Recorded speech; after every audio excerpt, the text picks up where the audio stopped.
एक बार चीन के एक हिस्से में एक बहुत बड़ा मठ था जहां लगभग 500 भिक्षु रहते थे। वो सभी अपने गुरु के मार्गदर्शन में खुद को जानने का अभ्यास कर रहे थे। एक दिन एक लड़का उस मठ में शिष्य बनने के लिए आया। उसने मास्टर से कहा, मास्टर, मैं खुद को जानना चाहता हूं। मैं सच की तलाश कर रहा हूं। मैं पता लगाना चाहता हूं कि सच क्या है।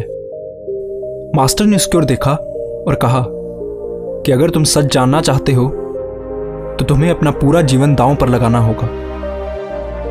सच को जानने में तुम्हारा पूरा जीवन लग सकता है और फिर भी इस बात की कोई गारंटी नहीं है कि इस जीवन काल में तुम्हें सच का पता लगेगा या नहीं। क्या तुम इसके लिए तैयार हो? शिष्य ने कहा, मास्टर, मैं यहां पीछे मुड़ने के लिए नहीं आया हूं। मैं इसके लिए तैयार हूं। गुरु ने कहा, अगर ऐसा है तो एक काम करो। इस मठ में 500 भिक्षु हैं। तुम उनके लिए चावल कूटने का काम करो। बस सुबह से शाम तक चावल को कूटते रहो। जब तुम थक जाओ तो सोने चले जाओ और फिर अगली सुबह उठकर चावल कूटना शुरू कर दो। इसके अलावा कुछ और मत करना। किसी और चीज के बारे में मत सोचना। बस इस रास्ते पर चलते रहना और दोबारा मेरे पास मत आना। जरूरत पड़ने पर मैं खुद तुम्हारे पास आऊंगा। उस लड़के ने गुरु के आदेश का पालन करते हुए चावल कूटना शुरू कर दिया। उस मठ में 500 शिष्य थे।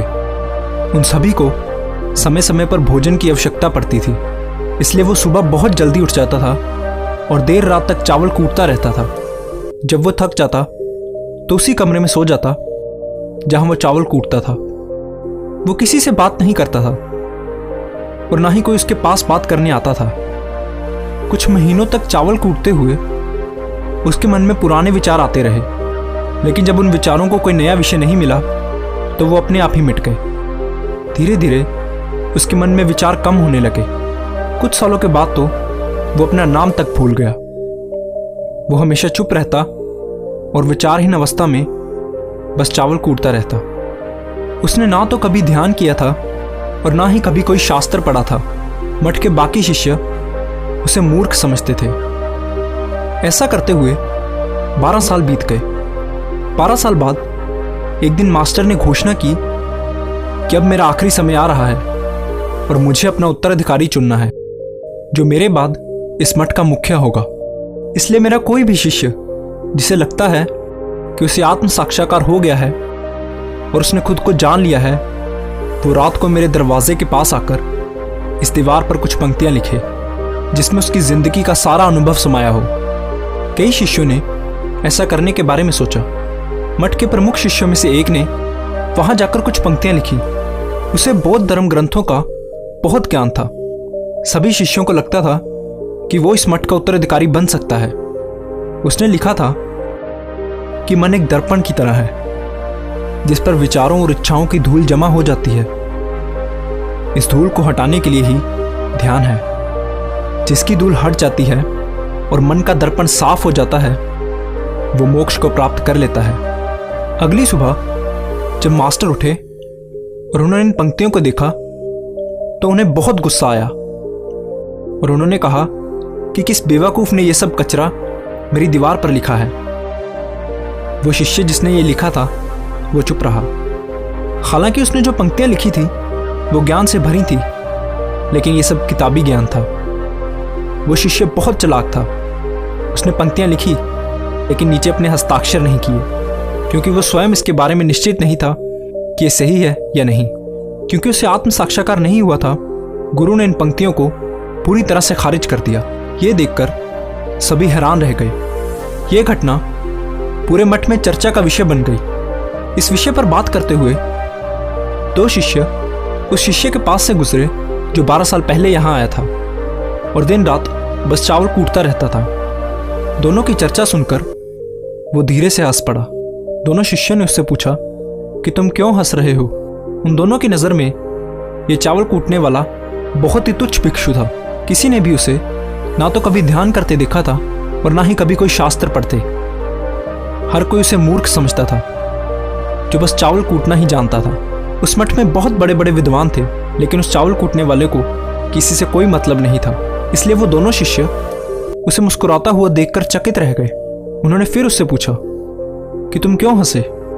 उसने जवाब दिया, मैं इसलिए हंसा क्योंकि मास्टर सही बोल रहे हैं, ये सभी पंक्तियां कचरा हैं, इन पंक्तियों का कोई मूल्य नहीं है। वो दोनों शिष्य चौंक गए। उन्होंने उससे पूछा कि क्या तुम कुछ ऐसी पंक्तियां लिख सकते हो जो इससे बेहतर हो? चावल पीसने वाले ने जवाब दिया, नहीं, क्योंकि मैं अनपढ़ हूं, लेकिन हाँ, मैं कुछ पंक्तियां कह सकता हूं, और अगर तुम उन पंक्तियों को लिख सकते हो तो मैं तुम्हारे साथ जाने के लिए तैयार हूं। उन दोनों शिष्यों ने कहा, ठीक है।